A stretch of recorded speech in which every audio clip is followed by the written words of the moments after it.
अस्सलाम वालेकुम। हम उभारों के बारे में पढ़ रहे थे। हाथ के उभार में एक अहम उभार है मरीख़ मनफ़ी का उभार। हमने मरीख़ मस्बत का उभार और उस पर जो निशानात होते हैं उनके बारे में पढ़ा। मरीख़ मनफ़ी का उभार ज़ोहरा के उभार के साथ होता है। इसको देखने का तरीका ये है कि जब इस अंगूठे को हम उंगली के साथ मिलाएंगे तो ये हिस्सा उभर के सामने आएगा। अगर ये मतवाज़न उभार और बाकायदा नज़र आए तो ये एक आप समझे एक मस्बत अलामत होती है इंसानी जिस्म और उसके सेहत के साथ, और उस पर कोई भी ऐसी क्रॉस या कोई मनफी अलामत ना हो तो उस सूरत में ये एक मस्बत उभार तस्वुर किया जाता है। इस मिजाज के इस उभार के हामलीन जो होते हैं वो उनमें मर्दाना क़ुव्वत, उनमें ये सलाहियत होती है, उनकी ज़हनियत जंगजूयाना होती है। वो हर चीज़ पर जो है वो अपनी बहादुरी और शुजाअत दिखाने के बड़े मुतमन्नी होते हैं, और बाज़ औक़ात फितरी तौर पर निडर होते हैं। तो उमूमन बाज़ औक़ात वो ऐसे काम भी कर जाते हैं कि जिन्हें देखकर दूसरे दंग रह जाते हैं। और इस तरह के लोग जो है वो मिजाज के गर्म होते हैं, अपना सिक्का जमाते हैं हर एक पर। वो कहते हैं कि हमारे बराबरी में कोई भी हमारे बराबर ना आ सके। मोहब्बत में भी इंतहाई जज्बात रखते हैं, और जिससे मोहब्बत करते हैं उसको अपनी हाकमियत में तस्वर करते हैं।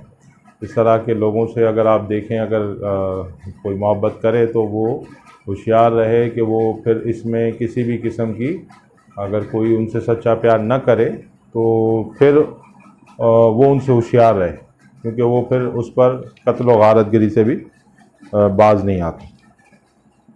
फिर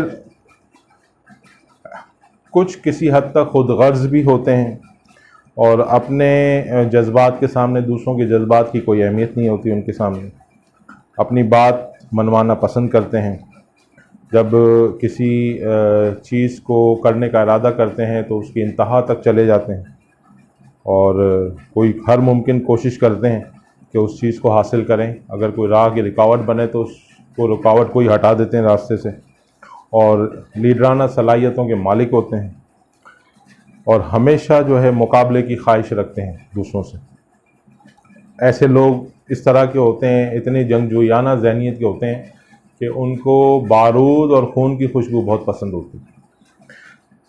अब इसके ऊपर जो निशानात होते हैं, कुछ इस पर मस्बत होते हैं, कुछ मनफी होते हैं। अगर आप इनके ऊपर निशानात देखें तो अगर उभार मरीख़ मनफी पर क्रॉस का निशान पाया जाए, यानी एक क्रॉस की लकीर पाई जाए, तो वो उमूमन ख़ानदानी झगड़ों में मुलव्वस होते हैं। यानी अगर किसी के ऊपर उभार मरीख़ मनफी पर क्रॉस का निशान पाया जाए तो वो ख़ानदानी उलझनों, ख़ानदानी झगड़ों में मुब्तला होते हैं, और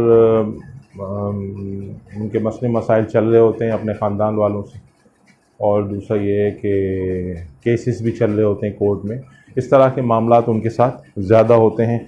अगर फ़र्ज़ करें कि अगर किसी शख्स के मरीख़ मनफी के उभार के ऊपर निशान सितारा नुमा हो तो ये पक्की अलामत है कि वो शख्स एक जंगजूयाना ज़हनियत का हामिल है, इंतहाई बहादुर है, और वो या तो मिलिट्री में होगा या फिर पुलिस में होगा, यानी किसी ऐसी सर्विस में होगा जहां उसे बहादुरी दिखाने के मौके मिलते हैं। पक्की अलामत है मिलिट्री वालों की, ये आप चाहें तो देख सकते हैं। इसके बाद है जाली नुमा निशान। यह निशान अमूमन जिस भी हाथ पर होता है मनफी ख़यालात, मनफी असरात छोड़ता है। अगर ऐसे निशान हो कि इनके ऊपर लकीरें हों, उमूदी, इस तरह की उमूदी लकीरें हों,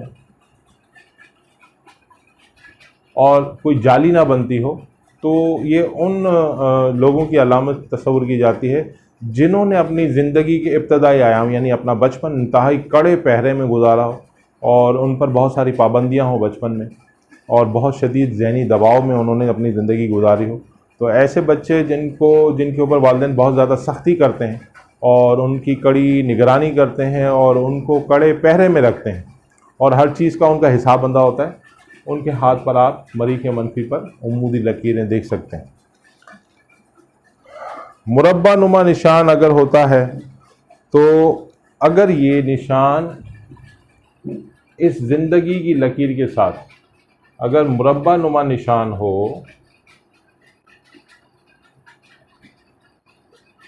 اور یہ زندگی کی لکیر کے ساتھ ہو بالکل، اور وہ نشان کہیں سے ٹوٹا ہوا نہ ہو، مربع بنا ہوا ہو، تو یہ پکی علامت ہے جیل میں بند ہونے کی، یا وہ اس شخص کی کہ جہاں پر اس کی زندگی کی لکیر جہاں سے گزرتی ہے اس جگہ پر اس کو لازمی قید و بند کی صعوبتیں جھیلنی پڑیں گی، یہ پکی علامت ہے۔ اگر آپ کو دیکھنے کا موقع ملے قیدیوں کے ہاتھ، تو آپ ان کے ہاتھ پہ یہ علامت، پکی علامت دیکھیں گے کہ مریخ منفی کے ساتھ زندگی کی لکیر جو گزر رہی ہے اس کے ساتھ مربع بنے ہوئے ہوں گے، جو یہ ظاہر کرتے ہیں کہ انہوں نے اپنی زندگی قید و بند میں گزاری۔ تو جی یہ تھا مریخ۔ پھر انشاءاللہ ہم اس کے جو 2 ابھار ہمارے مزید رہ گئے ہیں اس کے بارے میں پڑھیں گے۔ فی الحال اللہ حافظ۔